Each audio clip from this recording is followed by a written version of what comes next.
আপনি অবশ্যই অবশ্যই ভালো মাইলেজ পাইতে বাধ্য থাকবেন। নাইজেরিয়ার কালা গুয়ের পেট্রোলে আমি দেখলাম খুব তো দেখাইছিলেন 57 কিলোমিটার মাইলেজ। দরকার হলে কানে ভালো বেজওয়ালা ইয়ারফোন দিবেন।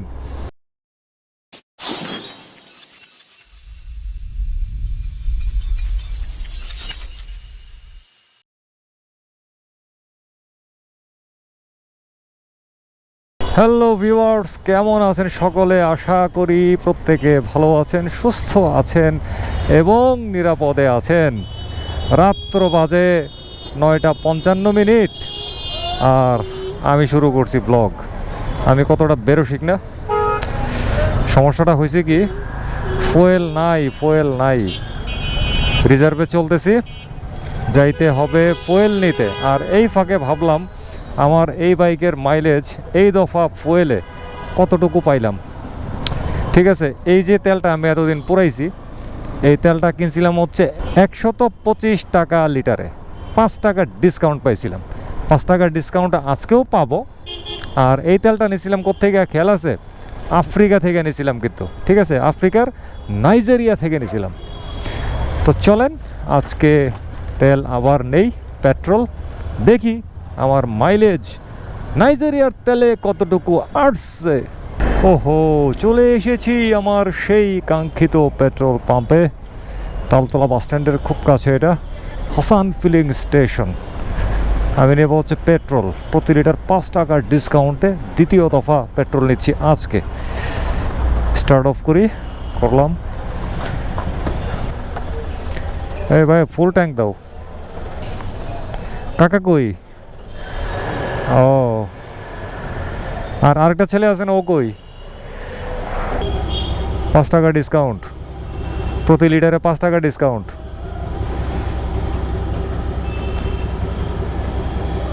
কিরাম, তোমার নাম কি?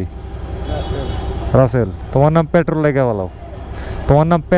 বলাও, এখন তেলের দাম বেশি না, পেট্রোল লেখা ফেলাও, দেখবা মানুষে অনেক ভালো করব। এই আর একটু, ব্যাস হয়ে গেছে। 999 ধরলাম 10 লিটারই, 1248.8 টাকা। 1248.8 টাকা। বাবারে বাবা, কি ডিজিট আইছে! 1248.8 টাকা। 999 লিটার মানে 9.99 লিটার, ওই 10 লিটারই 1248.8 টাকা। হ্যাঁ, মিলিয়ে ফেলাইছি 1248.8 টাকা। 2 পয়সা নাই, ভাঙতি নেই, নাইলে বরাবর 0.8 পয়সা মিলিয়ে ফেলাইতাম। 2 পয়সা বেশি দিতে হবে। 2 পয়সা বেশি দিয়ে দিচ্ছি রে, এটা কোনো কথা হইলো? মোট দিয়া দিব কত এখন তাইলে? 1249 টাকা দিব। এই হচ্ছে 1000, এই হচ্ছে 1200, এই হচ্ছে 40, আর এই হচ্ছে 5 4 9 49। এই নাও 1249 টাকা, 2 পয়সা বেশি দিলাম, নাও। ঠিক আছে, একদম গইনা নাও। 2 পয়সা বেশি দিছি। আমার কাছে সবসময় এরকম ভাঙতি টাকা পকেটে ঘোরাঘুরি খায়, এই কারণে পাম্পগুলাতে গেলে ভাঙতি নিয়ে আমার কোনো সমস্যা নেই। ভাই, তোর কত ভাঙতি লাগবে তুই নিয়ে যা, একটু সাইড করি গাড়িটারে। আর এখন একটু মাইলেজের হিসাবটা করি। 999 লিটার, 9.99 লিটার পেট্রোল নিলাম। মিটারটা কই রে বাবা? হ্যাঁ, অন করলাম ইগনিশন। এবারে চলে যাব কোথায়? ট্রিপ মিটারে। এখান থেকে হিসাব রাখছিলাম 390.6 কিলোমিটার পর্যন্ত চালানো হয়েছে আগের ফুয়েলে। আচ্ছা, কোথায় বাবা calculator? CAL calculator.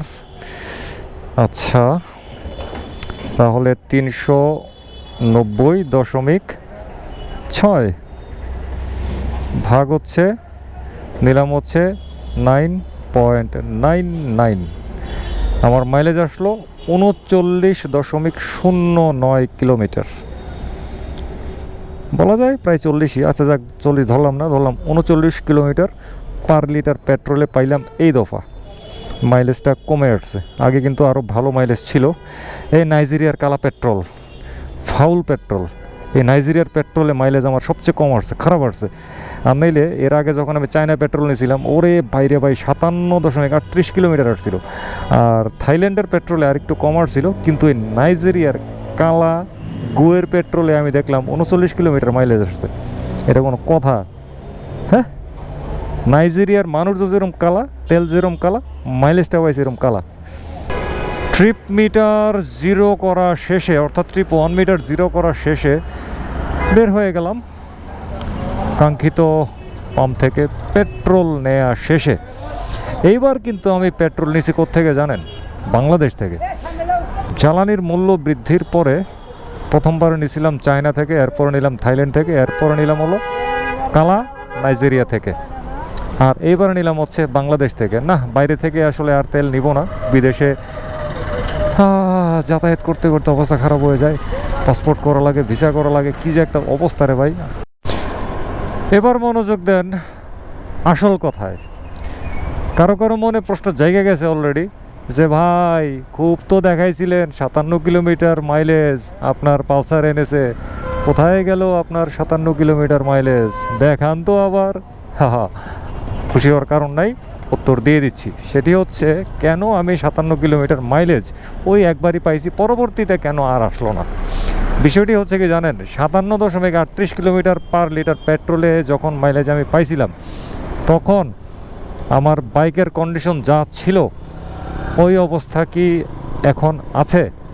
Meter reading বাড়ছে না, চালাইছি না রাস্তায় বিভিন্ন রোড কন্ডিশনে, বিভিন্ন গতিতে চালাইছি তো, তাই না? বাসায় নিয়ে তো আর বসে থাকি নাই।